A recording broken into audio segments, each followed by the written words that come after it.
But Fedor, I don't think he lost to anybody for more than 10 years. Yeah, 10 years or something. And he fought very good fighters over there. He fought very good fighters. I mean, he fought Krokop when Krokop was Krokop. You know, when Krokop was streaking. And he essentially out-kickboxed Krokop.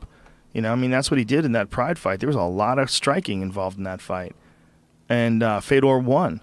He won that fight, like, pretty clearly. And, again, that was when Krokop was in his prime. And Krokop had plenty of chances to stand with him, and he couldn't get the deal closed. So there was that fight. That was a big fight, submitting Mark Coleman when Mark Coleman was a fucking beast. That was a big deal. There was a few fights that were really big deals. But then there was some fights that didn't happen. Here's the biggest one, though, Minotauro. The Minotauro fight, when Minotauro was in his prime and Fedor beat him down, that is probably his most impressive. Because Minotauro back then was fucking scary. He was really good. I mean, the Minotauro that triangled Mark Coleman, the Minotauro that was just anybody, he got a hold of your neck, like you were getting choked out. You know, he was bringing jiu-jitsu at a super high level to the heavyweight division. And the thing about Minotauro was he could take a shot.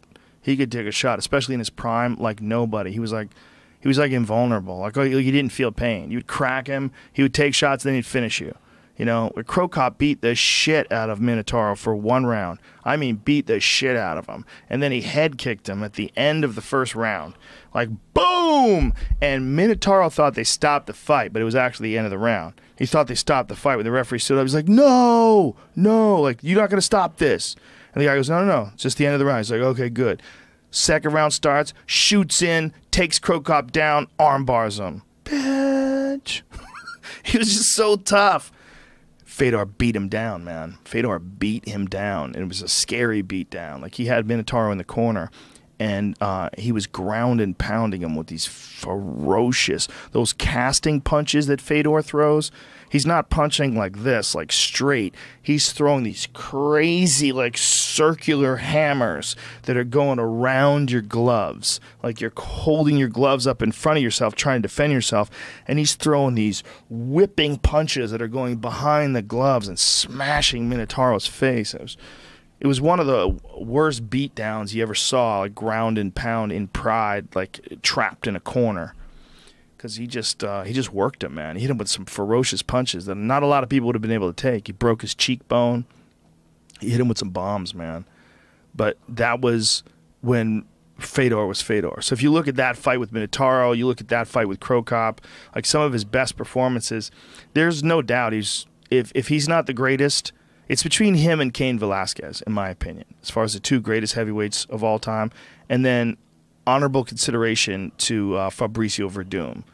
Like, Fabricio Verdum, despite getting KO'd with one punch by Stipe Miocic, still submitted Cain Velasquez, submitted Minotauro, and submitted Fedor. He submitted 3 all-time greats. So those are the 3 that I think you have to take into consideration as the greatest of all time. The only thing that you would look and you'd say, well, more people, like how many people beat each guy? You know, how many people beat Minotauro versus how many people beat Fedor versus how many people beat Cain, and can you count all that up? Who knows? It's just, you know, it's hard. It doesn't really make sense, like trying to figure out who's the greatest of all time. Who gives a fuck? But if it is... Tomorrow a new guy comes along and we've been wasting some time for 20 minutes. The thing about Fedor, though, is that he did it for so long. No, he did it for the longest fucking time. When I tapped into him, like I said, towards the end, and when he lost, he got the arm bar from Verdum, it was like I wasn't surprised. Like you could see the deterioration. They were trying to exploit him at that time with the UFC. They were asking for money. They didn't know what they wanted to do with him. It was like they knew something.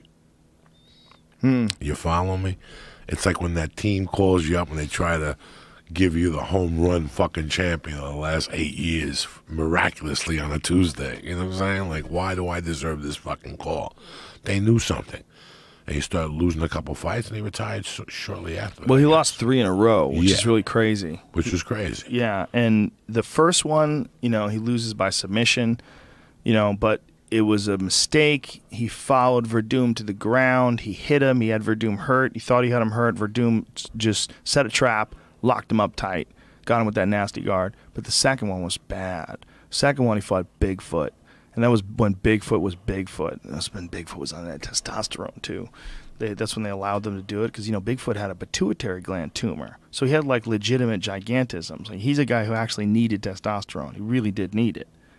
And he was jacked. And he got on top of Fedor and he just, boom, boom, boom. He stopped him. And, you know, people forget that Bigfoot, despite the fact that he's an enormous guy, or not just despite, rather, but as well as being an enormous guy, he's also a Brazilian Jiu-Jitsu black belt. Like, legit. That guy mounts you, you're fucked. It's a 300-pound giant person mounted you with black belt skills. And he's dropping these fucking laptops on your head. Boom, boom, boom. Yeah. Fuck that. So that was a bad beating. And then Henderson KO'd him. And the Henderson one was, you know, Henderson's a 185-pounder, which is even crazier. So he went from a 300-pound man KOing him to a 185-pound man KOing him. And by the way, Henderson, not a big 185. Like, Henderson's not as big as some guys that have fought at 170.